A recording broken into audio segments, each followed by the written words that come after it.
जय हिंद दोस्तों, मैं अमरनाथ आप सभी लोगों का स्वागत करता हूं अपने YouTube चैनल फिजिक्स गुरुजी पर। आज हम बात करेंगे बहुत ही इंपॉर्टेंट चैप्टर ग्रेविटेशन के बारे में। इस चैप्टर से 2 या 3 क्वेश्चन मोस्टली नीट में पूछे जाते हैं, तो ये मान के चले 2 क्वेश्चन तो कम से कम आएंगे ही आएंगे, मतलब आपके 8 नंबर पक्के हो जाएंगे। ठीक है, तो हम लोग चलिए स्टार्ट करते हैं क्वेश्चन नंबर 1 से। सबसे पहला क्वेश्चन क्या है? हमारा पहला क्वेश्चन लिखा हुआ है two particle of equal masses. क्या लिखा हुआ है? Two particle of equal masses m go round a circle of radius r under the action of their mutual gravitational attraction। दो पार्टिकल है, सर्कल में घूम रहे। कैसे घूम रहे हैं? सर्कल में, कुछ इस टाइप से। एक पार्टिकल मान लेते हैं यहाँ है और एक पार्टिकल कहाँ है? यहाँ है। दोनों का मास क्या है? m है। अब ये अगर इसकी बात करें, रेडियस इन्होंने बताया था कितना है? r है, तो ये हो गया इसका रेडियस। ठीक है, दोनों के बीच में फोर्स लग रहा है। कौन सा? Gravitational force. तो ग्रेविटेशनल फोर्स की वैल्यू क्या होती है? वो होती G m1 m2 by R square. तो r कितना है यहाँ पे? 2r है, तो हमने r की जगह कितना रख दिया? 2r। तो पहले हम ग्रेविटेशनल फोर्स सॉल्व कर लें। आ गया G M square divide by 4r square.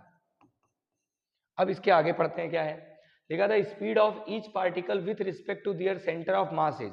हमें ईच पार्टिकल की स्पीड बतानी है। मान लेते हैं इसकी स्पीड क्या होगी? v होगी। तो इस सर्कल में घूमेगा तो इसकी स्पीड बतानी है। जब इस सर्कल में घूम रहा है तो सेंट्रीपिटल फोर्स लगेगा। सेंट्रीपिटल फोर्स का फॉर्मूला क्या होता है? mv square by R. क्या होता है? mv square by R. दोनों हमारे क्या होंगे? फोर्स के बराबर ही है, दोनों इक्वल कर दो 1 और 2 को। जैसे इक्वल करोगे वैल्यू क्या आएगी? जी एम स्क्वायर अपॉन में 4r square equal to mv square by R. r से एक r कट हो गया, m से एक m कट हो गया, तो हमारे पास जो वैल्यू आई वो v स्क्वायर की क्या आ रही है? जी एम अपॉन में 4r। ये आ रही v स्क्वायर की वैल्यू।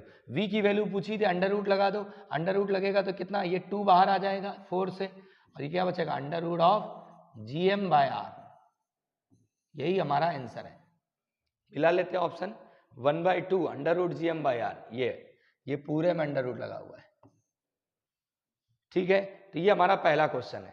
आपको सिर्फ पैटर्न समझना है कि इस पैटर्न पे क्वेश्चन पूछे जाते हैं। ठीक है, नेक्स्ट पे आ जाते हैं। अगला क्वेश्चन हमारा क्या है?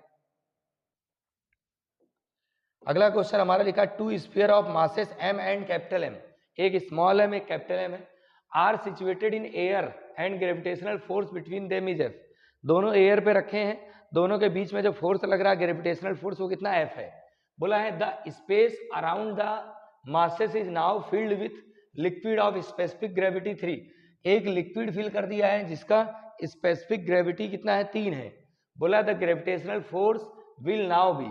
आपको एक चीज पता होगी, ग्रेविटेशनल फोर्स जो होता है वो किसी भी मीडियम पे डिपेंड नहीं करता है।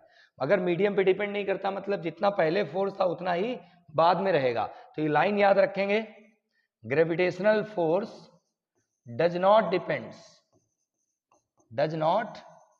Depends on medium.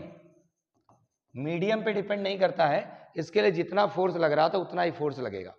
ठीक है, नेक्स्ट क्वेश्चन पे आते हैं।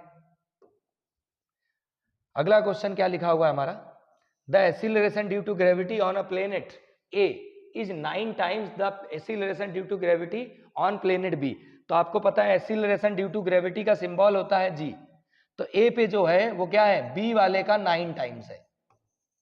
यही लिखा है, acceleration due to gravity on the planet A is 9 times the acceleration due to gravity on planet B.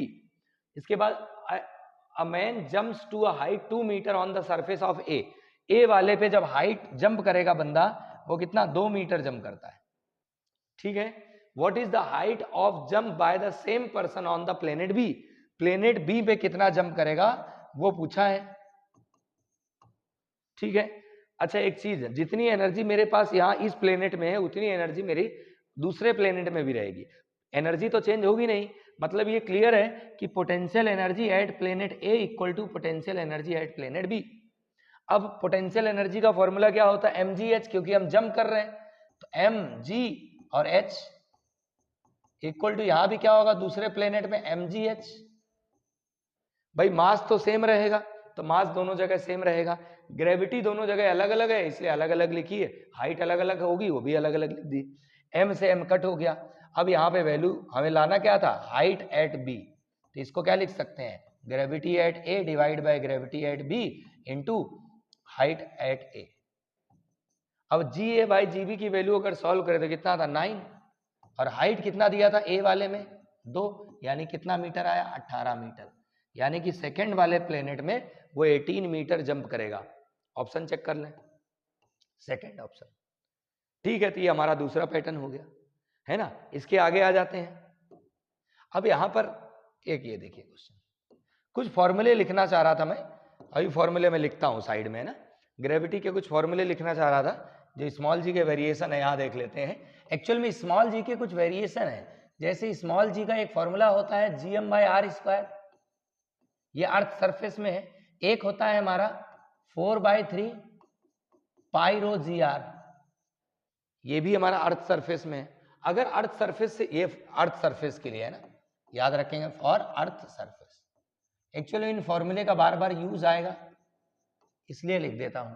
अगर at height h, at height मान लेते हैं अर्थ की सरफेस से मैं h हाइट ऊपर जाऊं, तो at height h from earth surface, from earth surface, अगर अर्थ सरफेस से h हाइट ऊपर जाता मतलब ये होता हमारा अर्थ, अर्थ का रेडियस r, मैं यहां पे आ गया, कितना रेडियस आया, मैं यहां आया h हाइट अर्थ सरफेस से। तो ये जो टोटल डिस्टेंस है ना, इसको मैं छोटा r लिखूंगा, स्मॉल r, इस बात का ध्यान रखना। तो फॉर्मूला यही हमारा हो जाएगा G dash equal to GM by small r square. ठीक है, ये बात का ध्यान रखेंगे। यहां पर अगर आ जाए इसको भी ऐसे लिख सकते थे 4/3 पाई रो जी r, छोटा r। ठीक है, ये ध्यान रखेंगे। चलिए अब क्वेश्चन सॉल्व करते हैं। क्वेश्चन क्या लिखा है, imagine a new planet having the same density as that of the earth. Density same है, ठीक है, but it is 3 times bigger than the earth size. मतलब जो प्लेनेट है उसकी डेंसिटी और अर्थ की डेंसिटी क्या है, सेम। अब बोला है but it is 3 times bigger than the earth in size, मतलब मास ऑफ द प्लेनेट 3 गुना है अर्थ का। साइज का मतलब बिगर देन बोला ना, but it is 3 times bigger than the earth, earth से 3 गुना बड़ा है। तो अर्थ की रेडियस अगर r है तो उस प्लेनेट की रेडियस 3r होगी। ठीक है, तो मास कितना होगा, मास जिसका 3 गुना हो जाएगा। या मैं इसको ऐसे भी लिख सकता हूं, अगर मैं इसको कन्वर्ट करना चाहें तो लिख सकते हैं 4/3 पाई r³, लिख सकते हैं 4/3 पाई r³ अगर लिखता प्लेनेट के लिए ना, इसको रेडियस के टर्म्स में लिखो। बोला ना 3 गुना बड़ा है, मतलब radius of planet is 3 times the radius of अर्थ। ये है, ध्यान नहीं दिया मैंने। ठीक है, क्या लिखा, it is 3 times bigger than the earth in size if the acceleration due to gravity on the surface of earth is g and that on the surface of the new planet is g dash, then मतलब हमें g dash का बारे में बताना है। तो भाई g का जो फॉर्मूला होता है डेंसिटी के टर्म्स में, वो हमने पढ़ा है 4/3 पाई रो जी r, ये लिख लो। ठीक है, अब इसको सॉल्व कर लेते हैं। तो g dash by g equal to, यहां से अगर देखें तो small g directly proportional to radius हुआ ना भाई। 4/3 कांस्टेंट है, पाई कांस्टेंट है, डेंसिटी सेम है, g ऑलरेडी कांस्टेंट होता है, तो स्मॉल g और रेडियस क्या होगा, डायरेक्टली प्रोपोर्शनल। तो मैंने ऐसे लिख दिया, तो इसको लिख दिया r, जिस प्लेनेट की बात कर रहे थे, तो प्लेनेट की जो बात कर रहे थे वहां कितना rp, इसको लिख देते हैं rp बाय re, ऐसा लिख सकते हैं। प्लेनेट में ये प्लेनेट वाला है ना, और ये अर्थ वाला है। ठीक है, अर्थ के लिए हमने जी लिया है। अब प्लेनेट वाले की रेडियस कितनी है, तो rp बाय re अगर देखें तो कितना आएगा 3, मतलब g डैश की वैल्यू कितना आएगा 3 इंटू जी, कितना आया 3 इंटू जी, यानी कि ऑप्शन नंबर डी। ठीक है, तो ये भी हमारा कंप्लीट हो गया। आपको सिर्फ इतना ध्यान रखना है कि इसने पूछा था 3 टाइम्स बिगर देन द अर्थ, तो अर्थ की रेडियस से 3 गुना, तो अर्थ की रेडियस से 3 गुना। अब बस फॉर्मूला लगा देना है। ठीक है, नेक्स्ट पे आ जाते हैं, अगला क्वेश्चन। यहां देखें क्या है लिखा, body of weight 72 newton moves from the surface of earth at a height half of the radius of earth. Earth की रेडियस से आधा ऊपर चले गए, ठीक है। Then gravitational force exerted on it will be, उसमें ग्रेविटेशनल फोर्स कितना लगेगा? तो पहले जब अर्थ की सरफेस में थे, अर्थ की सरफेस में, तब कितना लग रहा था? 72 न्यूटन। और जब हाइट में जाएंगे तो स्मॉल जी चेंज होगा भाई। अगर अर्थ की सरफेस से h हाइट ऊपर जाते हैं तो हमारा स्मॉल जी क्या होता है? चेंज हो जाता है, डिक्रीज हो जाता है। तो उसके लिए फॉर्मूला क्या लिखेंगे? तो उसके लिए हमने आज फॉर्मूला लिख सकते हैं r upon r plus H का होल स्क्वायर इंटू जी। ये फॉर्मूला वैल्यूज रखें। r तो r है, ये भी r है। हाइट कितना गए हैं? तो हाइट गए हाफ द रेडियस ऑफ अर्थ, आधा। मतलब मैं h की जगह r/2 लिख सकता हूं का होल स्क्वायर इंटू जी। मतलब ये हो गया 3r/2। तो अगर 3r/2 लिखूं यहां 3r/2, तो r से r कट, यानी कि 2/3 यानी कि 4/9 इंटू जी। आप सॉल्व करोगे तो यही आएगा। तो ये जी डैश की वैल्यू आ गई। तो वेट या उस प्लेनेट में, जिस प्लेनेट की बात कर रहा है, नाम दिया है इन्होंने, फोर्स पूछा था, तो मैं इसका F1 नाम दे देता हूं। कितना फोर्स लगेगा? mg डैश लगेगा। भाई अर्थ सरफेस से ऊपर गए तो यहाँ पे फोर्स कितना लगेगा? mg dash. तो mg डैश, m का m रखा और g डैश की वैल्यू क्या है? 4/9 g। ठीक है, 4/9 को बाहर कर लो, क्या बचा? mg। तो mg तो वेट होता है ना अर्थ सरफेस में। तो mg की वैल्यू कितनी दी थी? 72। तो 4/9 इंटू 72, 9 से कट करो, 8 बार गया, 8 चौक 32, 32 न्यूटन। पहला ऑप्शन। सीधी सी बात है, उस प्लेनेट से जब ऊपर जाएंगे हाइट पे तो जी डैश निकालना है। जी डैश आ गया। अब वेट निकालना था, एम जी डैश लगा दिया, जी डैश की वैल्यू रख दी। एम जी जो होता है वेट होता है अर्थ सरफेस में, और वो दिया था 72। ठीक है, नेक्स्ट पे आते हैं। अगला क्वेश्चन क्या है? अगला क्वेश्चन है body of weight, a body weight 200 newton on the surface of earth. Earth की सरफेस पे वेट जो दिया है वो कितना? 200 न्यूटन है। ठीक है, how much will it be it weight half way down to the centre of the earth. अब सेंटर की तरफ जाना है, अर्थ के सेंटर के ऊपर नहीं जाना, नीचे जाना है। जब सेंटर की तरफ जाएंगे, अर्थ के सेंटर की तरफ, तब वेट कितना हो जाएगा? तो भाई पहले जी डैश निकाल लें डेप्थ में। फॉर्मूला क्या होता है? 1 - d/r इंटू जी। फॉर्मूले ध्यान रखना है आपको बस, और कुछ भी नहीं। वैल्यू रखे 1 - डी की जगह क्या लिखा? r/2। डी की जगह कितना है? आधा बताया ना रेडियस का, हाफ वे डाउन, मतलब रेडियस ऑफ अर्थ का आधा। तो आधा मतलब इसकी डी की जगह मैं r/2 लिख सकता हूं। डी की जगह क्या लिख सकता हूं? r/2। तो मैंने डी की जगह r/2 रखा, r नीचे ऑलरेडी कट हो गया। तो जी डैश की जो वैल्यू आ गई वो कितनी आ गई? 1 - हाफ, यानी कि g/2। भाई ये 1 ये हाफ, g/2। वेट पूछा था तो वेट क्या होगा? mg dash. M G dash की वैल्यू कितनी है? g/2। और mg की वैल्यू कितनी है? 200। तो 200/2, 100 न्यूटन। जब पृथ्वी की रेडियस से, अर्थ की रेडियस से हम लोग कितना जाएंगे? r/2 डिस्टेंस में जाएंगे तो वेट हमारा आधा हो जाएगा, यानी कि 100 न्यूटन। ठीक है, मैं स्क्रीन चेक कर लेता हूं एक बार। सब सही चल रहा है? ठीक है, चलिए नेक्स्ट पे आते हैं। अगला क्वेश्चन हमारा क्या है?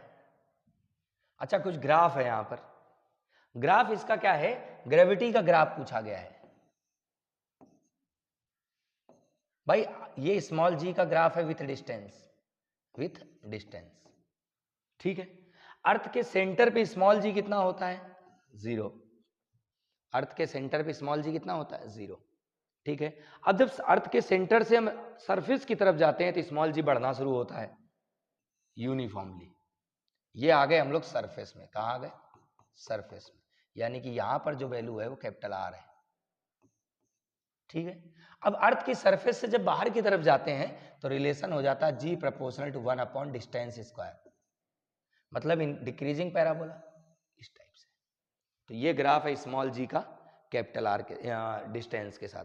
सेंटर ऑफ अर्थ से हम वेरिएशन ले रहे हैं। ठीक है, इसका ध्यान रखेंगे। नेक्स्ट पे आते हैं। ग्राफ इंपॉर्टेंट है इसलिए बता दिया मैंने।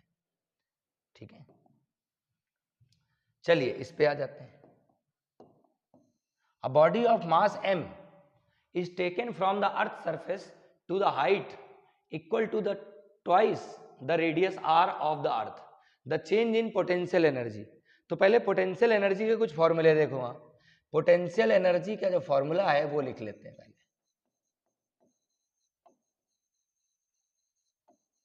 इसे बोलते हैं ग्रेविटेशनल पोटेंशियल एनर्जी।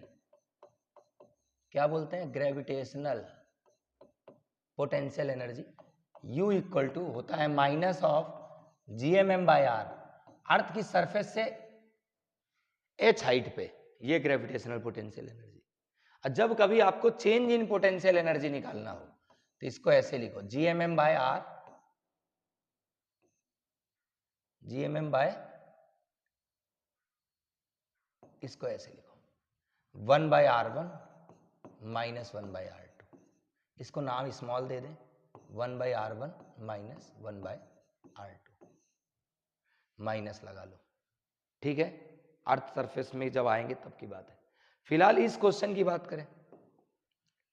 अच्छा, इसके बारे में एक और चीज बता दूं मैं, इसकी जो मैक्सिमम वैल्यू है वो होती है 0 और बाकी ऑलवेज नेगेटिव। ये हमेशा नेगेटिव रहता, मैक्सिमम वैल्यू 0 रहती। कहां पे? At infinity. इनफाइनाइट पे ग्रेविटेशनल पोटेंशियल एनर्जी 0 रहेगा, अदरवाइज वो हमेशा नेगेटिव रहेगा अगर इनफाइनाइट में नहीं है तो। ठीक है, चलिए क्वेश्चन देखते हैं। तो body of mass is taken from the earth surface to the height equal to twice the radius. Formula लगेगा हमारा gravitational potential energy GMM bracket of 1 by R1 minus 1 by R2। ठीक है, एक चीज ध्यान रखेंगे, यहां R2 हमेशा R1 से ज्यादा होगा। अब यहां देख रहे होगे हमने वैल्यू प्लस में ली है ना? क्यों प्लस में ली है? क्योंकि हम यहां पे क्या कर रहे हैं, अर्थ सरफेस से ऊपर की तरफ लेके जा रहे हैं। ठीक है, और R2 की वैल्यू ज्यादा ली इसलिए आप प्लस साइन यूज करेंगे। चलिए ये आप बाकी देख लेना फॉर्मूला। GMM को GMM लिख दिया, 1 बाई R कहां से लेके गए थे? अर्थ सरफेस से ले गए थे ना, of the earth, earth surface से। अर्थ सरफेस मतलब इसको R लिखा। कितना ले गए ऊपर? ट्वाइस द रेडियस ऑफ अर्थ। तो भाई जो डिस्टेंस लेते हैं ना वो सेंटर ऑफ अर्थ से लेते हैं। भाई ये रेडियस R थी, इसके बाद डबल ले गए तो ये 2R और हो गया। तो टोटल डिस्टेंस जो सेंटर से है इस डिस्टेंस को हम बोलेंगे R2। तो R2 कितना हो गया? 3R। बस यही एक लाइन समझनी और कुछ है नहीं, फॉर्मूले में रखो आंसर आएगा। GMM 3R माइनस 2R कितना बचा? 3R माइनस R कितना बचा? 2R बाय 3 बराबर यही बचेगा। तो एक काम करो, 2 बाई 3 आगे कर दो और ये बचेगा GMM बाय कैपिटल R। ये नीचे भी बचेगा ना कैपिटल R। ये यहाँ पर एक्चुअल में 3R स्क्वायर आया ऐसे। ठीक है, 3R स्क्वायर एलसीएम आया, 3R माइनस R यानी कि 2R। एक R से R कट कर दिया तो हमारे पास ये बच रहा था GMM 2 बाई 3R, ऐसा वही लिखा मैंने यहाँ। तो 2 बाई 3 आगे कर दिया GMM बाई R। अब यहाँ होता क्या है, आप लोगों को एक चीज पता होगी, 2 बाई 3 आपने पढ़ा होगा, G small g equal to GM by R square. क्या होता है? Small g equal to GM by R square. तो मैं GM की जगह GR स्क्वायर नहीं लिख सकता, इस GM की जगह GR स्क्वायर। तो मैंने इसकी जगह लिख दिया GR स्क्वायर, M को M लिखा, नीचे R को R लिखा। अब एक R से एक R कट हो गया तो कितना बचा? 2 बाई 3 MGR। इसको हटा दो, ये हमारा आंसर है 2 बाई 3 MGR। मिला लो, देखो 2 by 3 MGR, option number D. ठीक है, इंपॉर्टेंट पैटर्न है, ध्यान रखेंगे। ठीक है, चलिए नेक्स्ट पे आ जाते हैं। अगला क्वेश्चन क्या है? अच्छा, कुछ डायमेंशंस फॉर्मूले पूछे जाते हैं। अब यहाँ पे नाम आया था तो बता दो क्या क्या आता है। जैसे आपसे पूछा जाता है एक तो पोटेंशियल एनर्जी या ग्रेविटेशनल पोटेंशियल एनर्जी, फॉर्मूले याद होंगे तो बन जाएगा। इसका फॉर्मूला होता है U equal to minus of GMM by small R. और डायमेंशनल फॉर्मूला इसका क्या हो जाएगा, ml स्क्वायर टी माइनस 2। क्यों, क्योंकि पोटेंशियल एनर्जी है, पहला ये हो गया। दूसरा पूछा जाता है intensity of gravitational field. Last year इसका ग्राफ पूछा गया था। इंटेंसिटी ऑफ ग्रेविटेशनल फील्ड, तो इसको हम लोग लिख देते हैं E equal to force upon mass, या इसको लिख सकते हैं gm बाय आर स्क्वायर। अब इसका अगर डायमेंशनल फॉर्मूला निकालें तो फोर्स में से मास को डिवाइड कर दो, तो डायमेंशनल फॉर्मूला फोर्स का क्या होता है mlt माइनस 2, तो क्या बचेगा lt माइनस 2। ये इसका दूसरा हो गया। तीसरा पूछ लेता है gravitational potential. Gravitational potential V equal to होता है minus of W by M. W by M होता है एक्चुअल में, माइनस आता है, वर्कडन नेगेटिव रहेगा तो minus of GM by R हो जाएगा। ठीक है, तो इसका अगर डायमेंशनल फॉर्मूला पूछेगा तो क्या आएगा, वर्कडन यानी कि L स्क्वायर टी माइनस 2। भाई वर्कडन का होता है ml square T minus 2 divide by m, तो ये बचा। तो ये कुछ है हमारे ऐसे टर्म्स है जो पूछे जाते हैं। इसके वेलोसिटी पता ही होगी, तो फॉर्मूले जरूर ध्यान रखना है ना, क्योंकि डायरेक्ट इसका इस टाइप से मैच कॉलम में ऑप्शन में पूछा जाता है ना, फॉर्मूले पूछ सकता है या डायमेंशनल फॉर्मूले।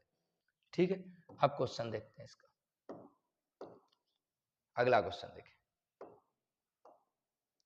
क्वेश्चन क्या है, the ratio of escape velocity on earth to the escape velocity on a planet whose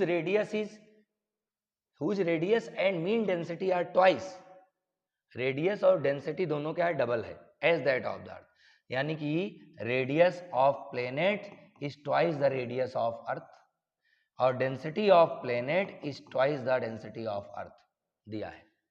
ठीक है, अब पूछा रेशियो escape वेलोसिटी का, तो भाई escape वेलोसिटी का फॉर्मूला पहले यहाँ फॉर्मूले देख लेते हैं escape वेलोसिटी के। तो escape वेलोसिटी का फॉर्मूला होता है under root of 2gm by are, earth surface में लिख रहा हूं। दूसरा होता है अंडर रूट 2gr, तीसरा होता है r अंडर रूट 8/3 पाई रो g। ये हमारे तीन फॉर्मूले हैं, और इसके वेलोसिटी की जो वैल्यू है अर्थ सरफेस में 11.2 किलोमीटर पर सेकेंड रहती है जब एटमॉस्फेयर ना हो तब। अगर एटमॉस्फेयर होगा तो इसके वेलोसिटी इससे ज्यादा चाहिए। ठीक है, ध्यान रहेंगे। चलिए, तो यहाँ पे कौन सा फॉर्मूला फिट बैठ रहा, तीसरा वाला। भाई रेडियस और डेंसिटी तो इसी में है, रखो। तो ये अगर देखें तो ये फॉर्मूले को देखें तो इसको ऐसे नहीं लिख सकते V प्रोपोर्शनल टू R और अंडर रूट ऑफ रो, बाकी सब तो कांस्टेंट है ना। भाई R हमारा डिपेंड कर रहा था तो R के डायरेक्टली प्रोपोर्शनल। 8/3 पाई G तो हटा दो, कांस्टेंट है क्योंकि 8/3 नंबर, पाई नंबर, G कांस्टेंट, रो बचा। तो इसको ऐसे नहीं लिख सकते। प्लेनेट और उसका पूछा है ना, अर्थ टू द प्लेनेट, पहले अर्थ का लिखो, अर्थ का। तो earth divide by planet equal to radius of earth by radius of planet और under root density of earth by density of planet. R e by r p अगर देखें, r e by r p कितना आ रहा, 1/2। R e by r p कितना था, 1/2। रो ई bye रो P कितना आता, 1/2। यानी कि हमारे पास जो वेलोसिटी आएगा, रेशियो नहीं आया दिया ना, तो वेलोसिटी का रेशियो जो आएगा वो कितना आएगा, 1:2√2। भाई न्यूमरेटर में 1 है, डिनोमिनेटर में 2√2 है। ये आ गया हमारा आंसर, देख ले 1:2√2। ठीक है, तो ये इसके वेलोसिटी का क्वेश्चन है। नेक्स्ट पे आते हैं।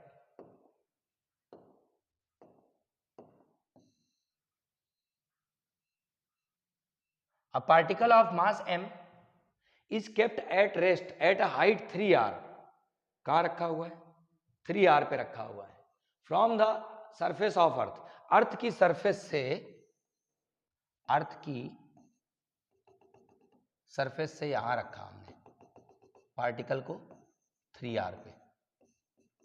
ठीक है, where r is the radius of earth, m is the mass of the earth, the minimum speed with which it should be projected so that it does not return back। भैया यहां से हमने किसी ऑब्जेक्ट को फेंका है, यहां से ऐसे फेंक रहे हैं कि ये वापस ना आए, मतलब इसके वेलोसिटी की बात कर रहा है। तो इसके वेलोसिटी का फॉर्मूला क्या लगाएं? तो इसके वेलोसिटी का फॉर्मूला होता है अंडर रूट में 2gm/r,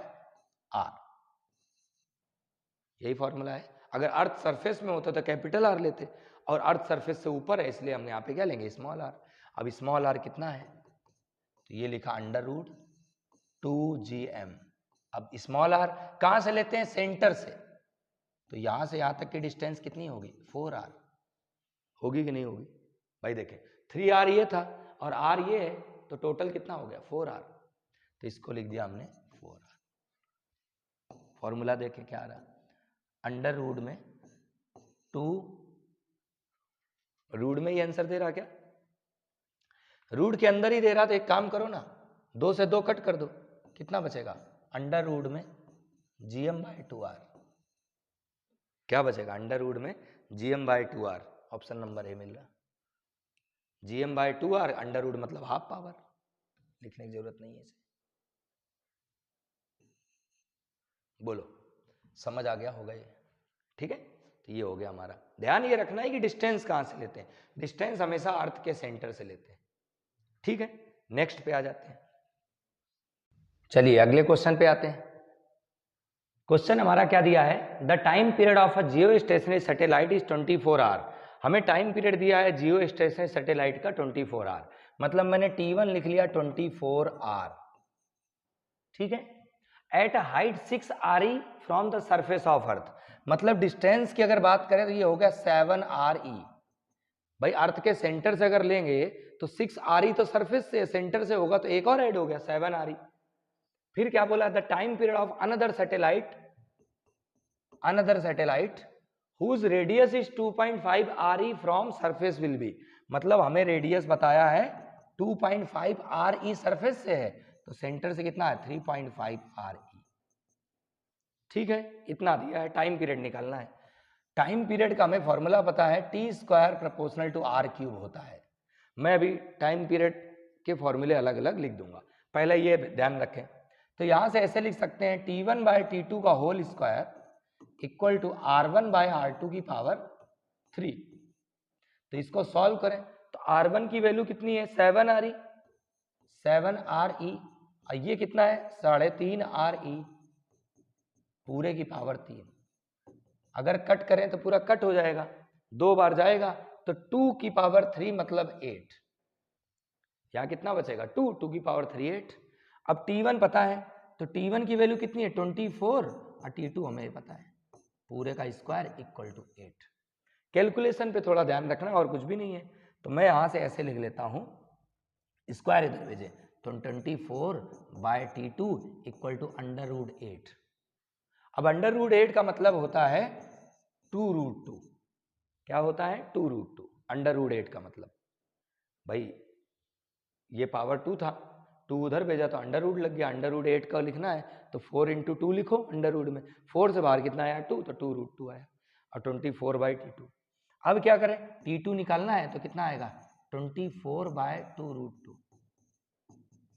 T2 कितना है 24/2, 2 से कट करो 12/√2, कितना आएगा 12/√2, 12/√2 आएगा। और कुछ अच्छा इन्होंने ऑप्शन में कुछ ऐसा दिया है, एक काम करो √2 से ऊपर मल्टीप्लाई करो, √2 से डिवाइड करो, तो ये ऐसे हो जाता है भाई। अगर √2 का ऊपर मल्टीप्लाई √2 से डिवाइड करूंगा तो ऊपर तो √2 आ गया, नीचे √2 और आएगा तो 2 हो जाएगा, 2 से कट करो 6√2 आएगा, कितना आएगा 6√2। इसके आगे लिखेंगे अगर कितना बचेगा 6√2, ये आएगा T2 in terms of T2 in terms of R, 6√2 R, ठीक है? मैं कुछ फॉर्मूले लिख देता हूं टाइम पीरियड के, जस्ट मिनट, कहाँ लिखें अपन, यहां लिखते हैं कुछ फॉर्मूले, है ना? देखो टाइम पीरियड का एक फॉर्मूला होता है T = 2π√R/G,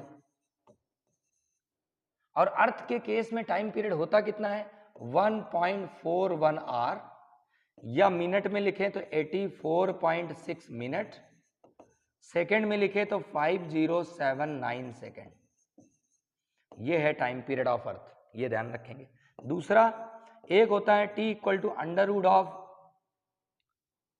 3 pi by 0, under root 3 pi by 0, ये दूसरा फॉर्मूला ध्यान रखेंगे, इससे लास्ट ईयर क्वेश्चन आया हुआ था। ठीक है, नेक्स्ट पे आ जाते हैं। अगला क्वेश्चन क्या है, लिखा planet moving along an elliptical orbit is closest to the sun at a distance of r1 and farthest away at a distance r2. If v1 and v2 are the linear velocities as these points respectively, then the ratio of v1 and v2.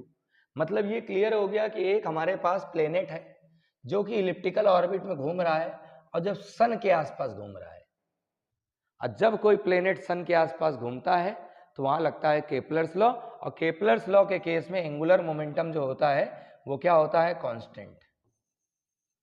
ये ध्यान रखेंगे। Every planet revolve around the sun in an elliptical orbit and the angular momentum of planet always be constant. तो angular momentum भाई सब क्या हो गया, constant. Angular momentum का फॉर्मूला होता है mvr इक्वल टू कांस्टेंट।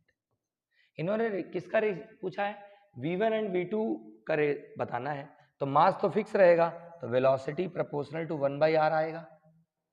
तो v1 और v2 का अगर रेशियो निकालेंगे तो क्या आएगा, r2/r1, r2/r1, option number B. ठीक है, ये केपलर्स लॉ के अकॉर्डिंग है। नेक्स्ट पे आ जाते, केपलर्स लॉ का एक फॉर्मूला और देख लो।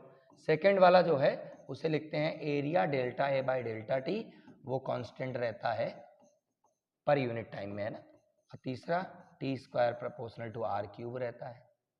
ठीक है, ये दो ध्यान रखेंगे। नेक्स्ट पे आते हैं। क्वेश्चन क्या है, क्वेश्चन लिखा हुआ body of mass 60 gram experiences a gravitational force 3 Newton. एक बॉडी है जिसका मास 60 ग्राम है, 3 न्यूटन का फोर्स एक्सपीरियंस करता है। When placed at a particular point, किसी एक पॉइंट पे है, the magnitude of the gravitational field intensity at the point is. पूछा क्या है, ग्रेविटेशनल फील्ड इंटेंसिटी। तो भाई ग्रेविटेशनल फील्ड इंटेंसिटी का फॉर्मूला होता है फोर्स अपॉन मास। फोर्स कितना है, फोर्स लग रहा 3 न्यूटन का, और मास कितना है 60 ग्राम का, 60 इंटू 10⁻³ तो ये हो गया भैया हमारा 3, ये 1000 ऊपर पहुंच गया, अपॉन में 60, 0 से 0 कैंसिल, 3 से कैंसिल 2 आया, 2 से कैंसिल 50 आया, 50 Newton, option number A. Calculation कर ही लोगे, फॉर्मूले ध्यान रखना है बस, gm/r² से नहीं करना है ना, उससे लेंदी हो जाएगा। नेक्स्ट पे आ जाते हैं। अगला क्वेश्चन क्या है, लिखा है 2 bodies of mass m and 9m are placed at a distance R। दो बॉडी, एक का मास m है, दूसरे का 9 है, R डिस्टेंस पे रखे हुए हैं कुछ इस टाइप से। ये मान लेते हैं इसका मास m है, इसका मास 9m है, दोनों का बीच का डिस्टेंस R है, ऐसे। ठीक है, बोला the gravitational potential on the line joining the bodies where the gravitational field equals to 0 will be. मतलब पूछा क्या है, आपसे पूछा है ग्रेविटेशनल पोटेंशियल की वैल्यू बताओ कब, जब इनके बीच में कहीं पर ग्रेविटेशनल फील्ड 0 हो जाए, ई क्या हो जाए 0। तो मान लेते हैं m वाले से x डिस्टेंस जब जाएंगे, छोटे वाले मास से स्मॉल m से जब x डिस्टेंस जाएंगे तो इलेक्ट्रिक फील्ड ग्रेविटेशनल फील्ड 0 होगा। मतलब इस पॉइंट की बात करें, इसका नाम दे देते हैं P, at point P, at point P अगर बात करें तो फील्ड इसके थ्रू ग्रेविटेशनल फील्ड और इसके थ्रू ग्रेविटेशनल फील्ड बराबर होगी। तो ये ग्रेविटेशनल फील्ड का फॉर्मूला होता है gm/r²। तो ये हो गया इसके थ्रू gm/x², उसके थ्रू देखें gm/r², r - x, यही आएगा। gm से gm कैंसिल हो गया, ये बचा 1/x² और ये बचा 3/r - x का होल स्क्वायर।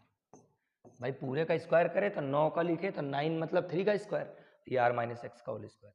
एक काम करो, स्क्वायर इधर भेज दो तो ये कुछ ऐसा हो जाता 3/r - x equal to 1/x।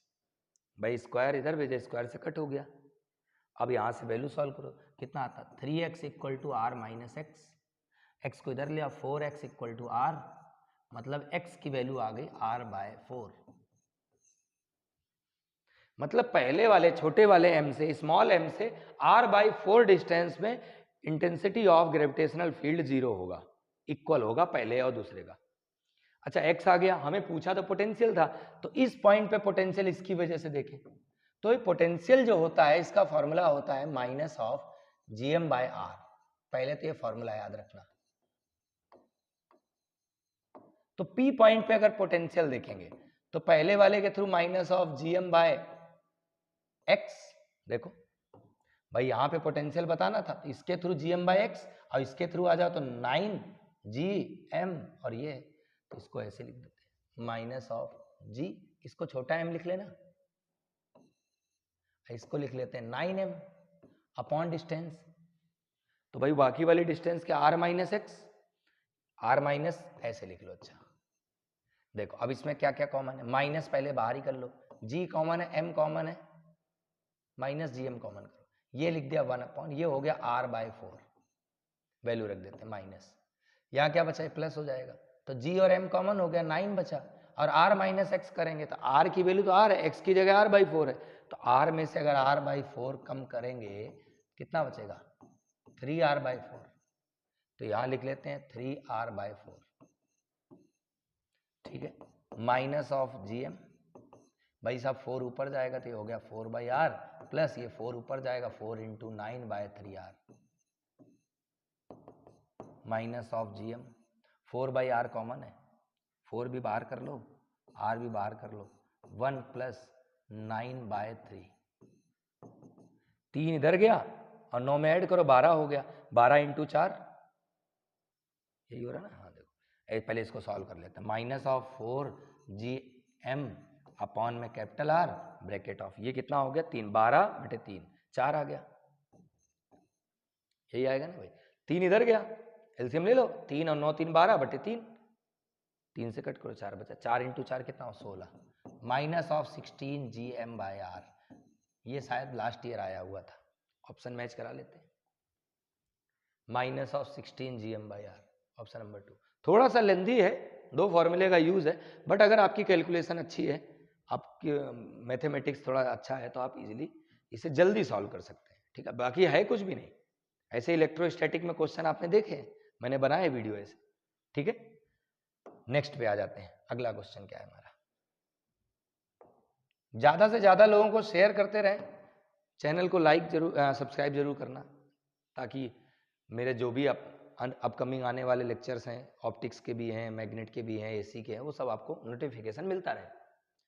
लिखा है, a satellite A of mass m is at a distance of r from the surface of the earth, ठीक है, एक मास m r डिस्टेंस पे रखा है ना, another satellite b of mass 2m is at a distance of 2r earth center, 2r है ना, their time periods are in the ratio of, अब टाइम पीरियड पूछा है, तो टाइम पीरियड का फॉर्मूला क्या होता है, r की पावर 3 होता है।